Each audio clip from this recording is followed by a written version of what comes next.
मित्रों नमस्कार, Kota online classes में आप सभी का स्वागत है। साथियों, आज हम लोग शुरू कर रहे हैं हिंदी साहित्य के इतिहास में जो है रासो साहित्य, यानी कि हिंदी साहित्य का इतिहास हमारा चल रहा था, वहाँ पर हमने नाथ साहित्य तक पूरा कंप्लीट कर लिया था। आज जो शुरू करेंगे वो है रासो साहित्य। कौन सा साहित्य?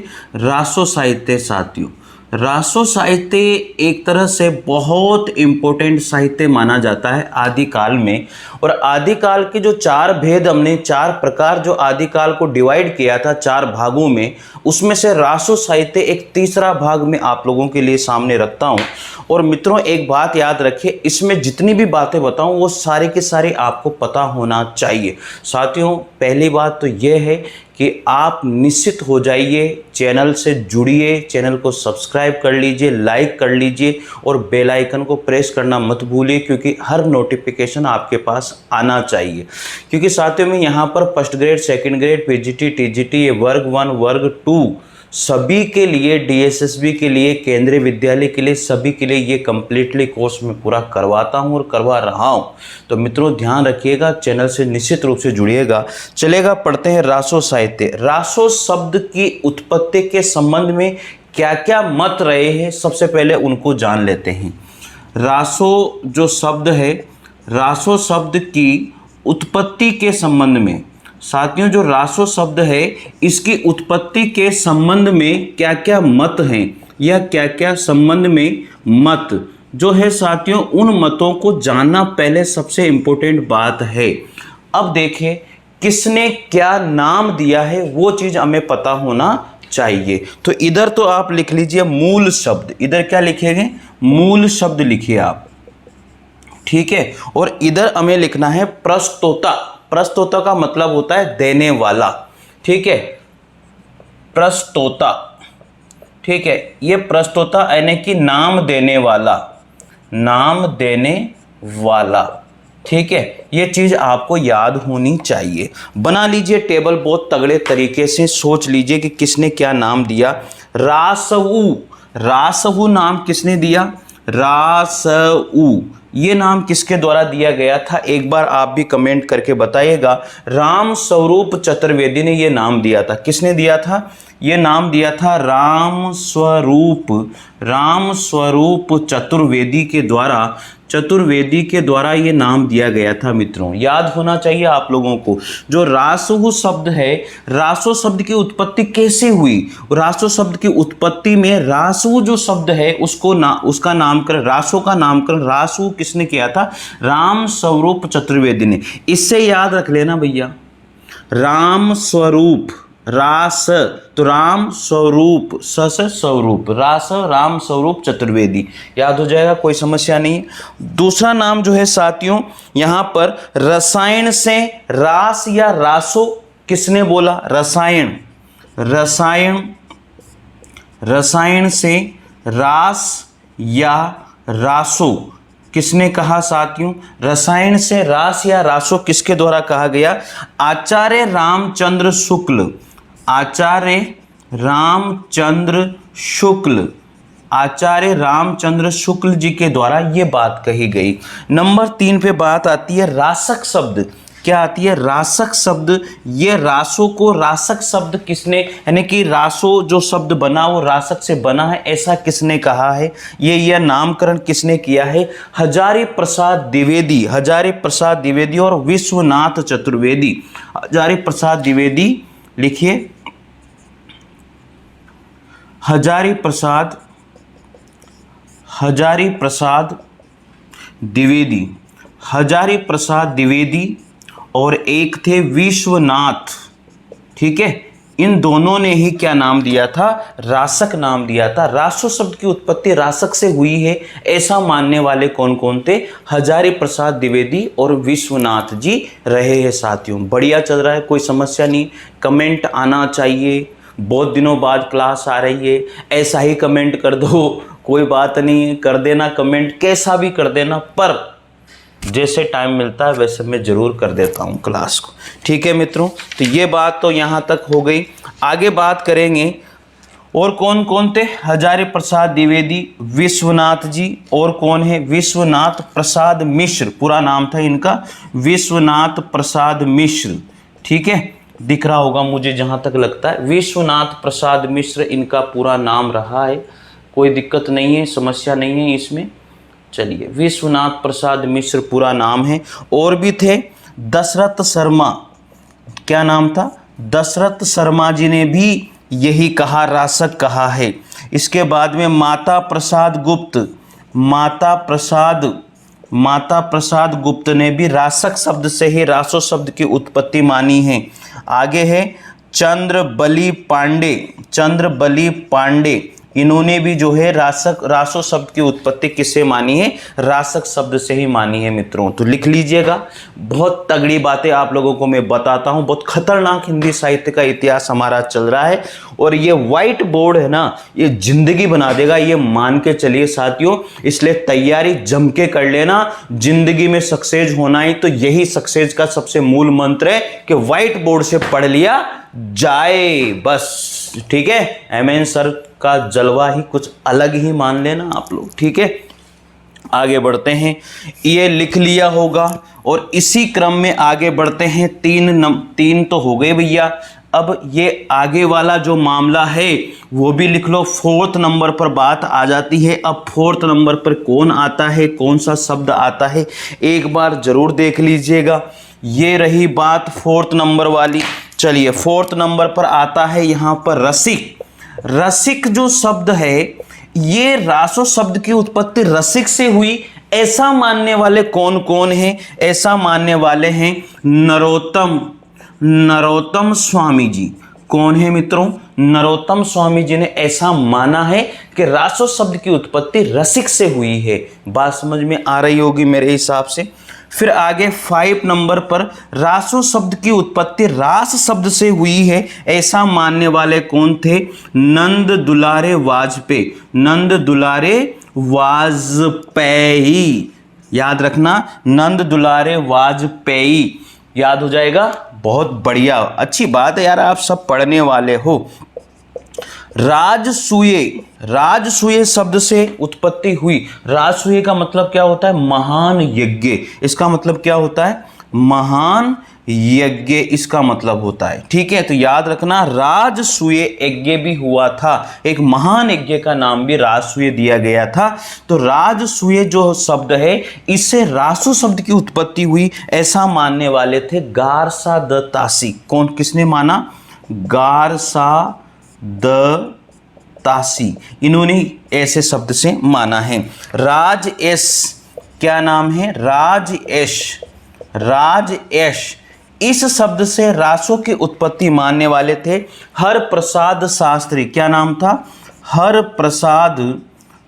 प्रसाद शास्त्री। मित्रों याद रखिएगा, हर प्रसाद शास्त्री। विंदेश्वरी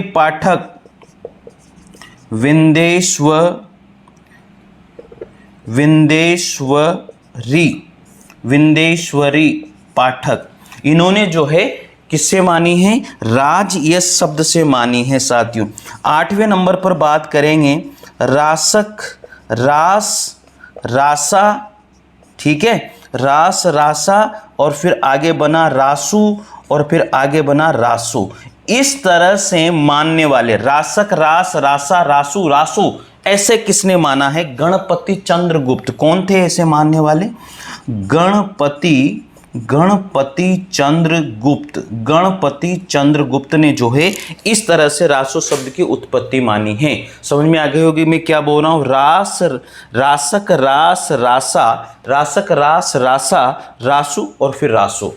रासक, रासा, रासो, फिर रासो। सबको नजर आ रहा है क्या? देख लीजिए, अब देख लीजिए, नजर आ गया होगा मेरे हिसाब से। कोई भी समस्या इसमें नहीं होनी चाहिए। तो मित्रों, ये रही बात आप लोगों की सबसे बढ़िया वाली।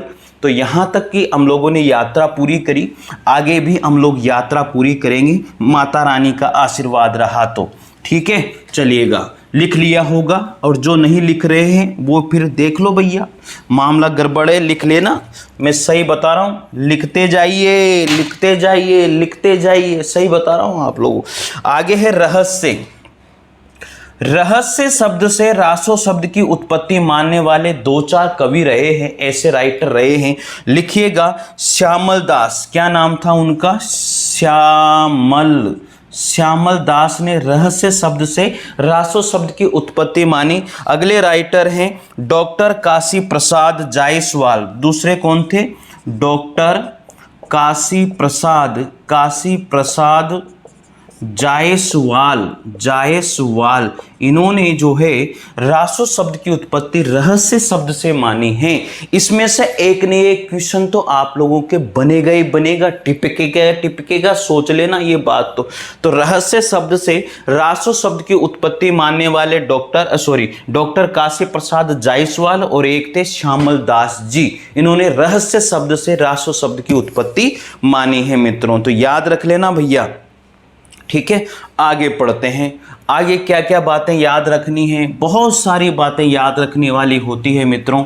और रास जो काव्य है, रास जो साहित्य है, बहुत इंपॉर्टेंट है आदिकाल के अंतर्गत। बहुत टाइम लगता है यार। रासो काव्य दो रूपों में हमें मिलता है, याद रखना। जो रासो काव्य है, रासो काव्य हमें दो रूपों में प्राप्त होता है। कितने रूपों में? दो रूपों में प्राप्त हुआ है मित्रों। अब वो रूप हुआ है, वो रूप कौन कौन से हैं जान लीजिए। प्रबंध काव्य, सबसे पहले बात आती है प्रबंध काव्य। कौन सा काव्य था? प्रबंध काव्य था। प्रबंध काव्य में जो पहला ग्रंथ रहा है वो रहा है खुमान रासो दलपत विजय का। प्रबंध काव्य में प्रथम ग्रंथ जिसको हम लोग मानते हैं वो था खुमान रासो। कौन सा? खुमान रासो। याद रखना साथियों, ये दलपत विजय का था, दलपत विजय। तो याद रखिएगा, जो है साथियों प्रबंध काव्य दो रूपों में मिला है हमें। रासो काव्य कितने रूपों में मिला है? दो रूपों में। तो एक प्रबंध काव्य के रूप में मिला है जिसका प्रथम ग्रंथ था खुमान रासो, और किसने लिखा था? दलपत विजय के द्वारा ये ग्रंथ लिखा गया था। ये बात आपको पता होनी चाहिए। दूसरा हमें मिला है यहाँ पर वीर गीत के रूप में। किसमें? वीर गीत के रूप में मिला है, जिसको वेलेडस कहा जाता है। क्या कहा जाता है? वेलेडस कहा जाता है। ये चीज आप याद रखिएगा। और इसका जो प्रथम ग्रंथ माना जाता है, इसका जो पहला ग्रंथ है आप सबको पता है बीसल देवरासो। क्या नाम था इसका? बीसल देवरासो। ये आपको याद रखना है। ठीक है, एक प्रबंध काव्य के रूप में, एक वीर गीत के रूप में, जिसको हम लोग वेलेडस भी कहते हैं। और इसका प्रथम ग्रंथ था बीसल देवरासो नरपति नाल। ठीक है, और प्रबंध काव्य जिसका प्रथम ग्रंथ था खुमान रासो, जिसको दलपत विजय के नाम से भी जाना जाता है। अब रासो साहित्य की विशेषताओं पर आ जाइए मित्रों। ठीक है, यहाँ तक की जो बातें हैं बहुत इंपॉर्टेंट है, जो आप लोगों को ध्यान रख लेनी है। अब रासो साहित्य की विशेषताएं लिखिए। रासो साहित्य की विशेषताएं।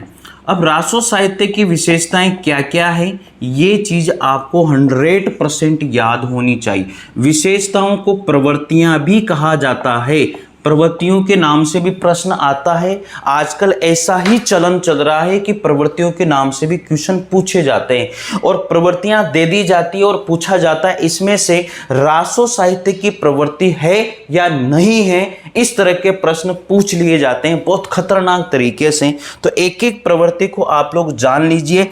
अतिशयोक्तिपूर्ण वर्णनों की अधिकता। ठीक है, अतिशयोक्तिपूर्ण, ठीक है, अतिशयोक्तिपूर्ण वर्णनों की अधिकता। साथियों, अधिकता मित्रों याद रखना, बहुत बड़ा चढ़ा करके इसमें जो लिखी गई, जितने भी ग्रंथ है उनके अंदर जो लिखा गया है वो बहुत बड़ा चढ़ा करके बातें लिखी गई है, इसलिए ये बात आपको पता होनी चाहिए। दूसरे नंबर पर आती है ऐतिहासिकता। और खतरनाक, ठीक है, ऐतिहासिकता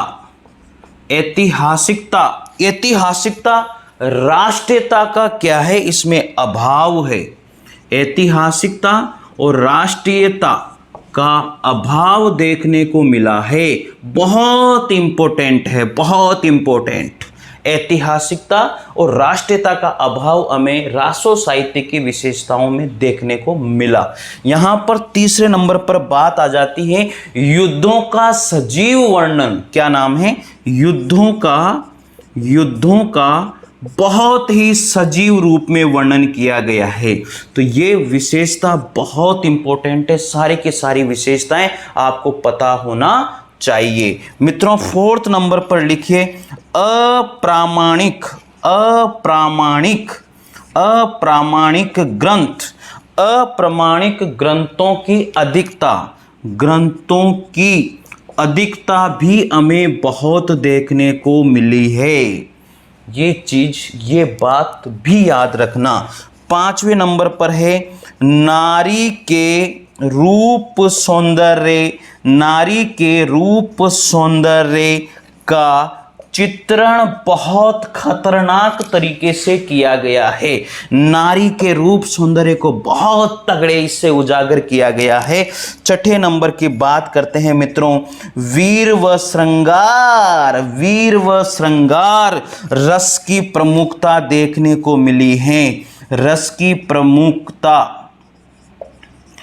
नारी के साथियों याद रखना जो है वीर और, एक बात बताओ, युद्धों का सजीव वर्णन है तो क्या वीर और श्रृंगार रस इसमें नहीं आएंगे?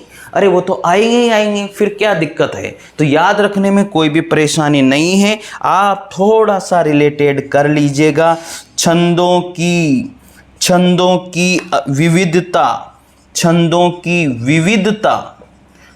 की विविधता भी देखने को मिली और डिंगल पिंगल भाषा का प्रयोग भी इसमें बहुत देखने को मिला है। मित्रों, यहाँ लिख देता हूँ 8वें नंबर पर डिंगल और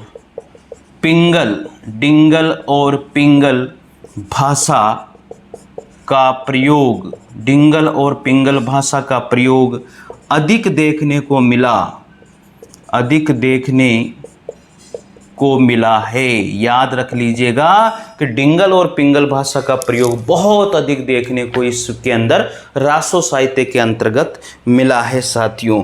तो ये विशेषताएं हमारी रासो साहित्य की हो चुकी है। धीरे धीरे हम लोग रासो साहित्य की ओर आगे बढ़ रहे हैं। मित्रों, अब आती है प्रमुख रचनाएं। क्या आती है अब? प्रमुख रचनाएं, जिनको आप लोग ध्यान रखिएगा कौन कौन सी रचनाएं इसमें रही हैं। तो यहाँ पर बात करेंगे प्रमुख रचनाएं। क्या है? प्रमुख रचनाएं, कौन कौन सी रचनाएं हमें रासो साहित्य के अंतर्गत पढ़नी है। बहुत जबरदस्त प्रश्न यहाँ से बनते हैं। मैं तो ये कहूँगा कि डायरेक्ट ही क्वेश्चन बन जाते हैं कि इस रचना का जो है राइटर कौन है या इस रचना को किसने लिखा है, ऐसे भी क्वेश्चन बन जाते हैं। इसलिए साथियों, इसमें जो प्रमुख रचनाएं, जितनी भी रचनाएं आती हैं, पहले उन रचनाओं के नाम और उनके राइटर पहले लिख लेते हैं, फिर एक साथ अलग अलग रचनाओं को पढ़ा जाएगा। पहले एक साथ लिख लीजिए कौन कौन सी रचनाएं किस किसने लिखी है। तो याद रखिए साथियों, विजयपाल रासो सबसे पहली जो रचना है वो लिखिए आप, विजयपाल रासो। ये किसने लिखा? चलिए, आपका कमेंट आना चाहिए। दूसरे नंबर पर बीसल देव रासो, ये किसने लिखा है? ये आपके कमेंट रुकने नहीं चाहिए, ठीक है। तीसरे नंबर पर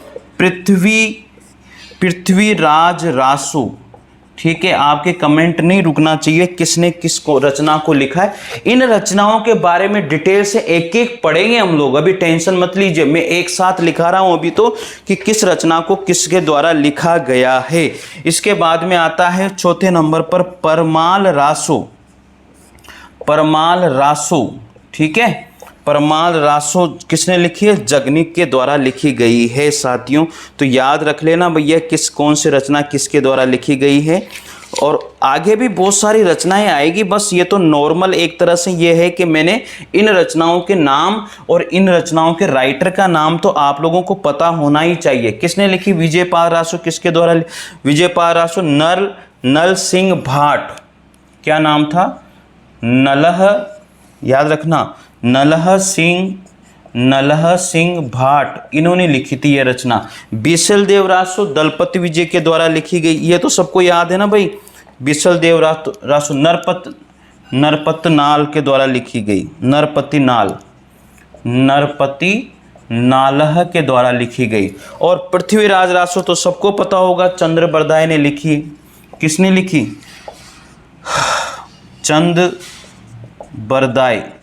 चंद्रबरदाई के द्वारा लिखी गई रचना है।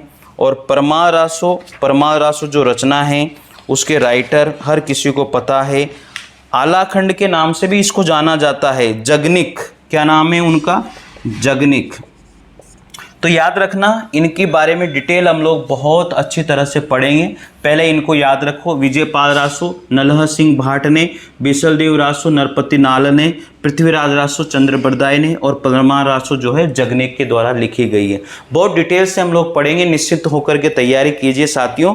तो मित्रों, अब इन रचनाओं के बारे में डिटेल से हम लोग जो है अगले वीडियो में जानेंगे। मित्रों, कैसा लगा निश्चित रूप से आप लोग मुझे बताइएगा, और अच्छा लगा है तो फिर आप लोगों के कमेंट आने चाहिए। ठीक है साथियों, मिलते हैं अगले वीडियो के साथ, एक एक रचना को डिटेल से पढ़ेंगे। Thank you. जय हिंद, जय भारत।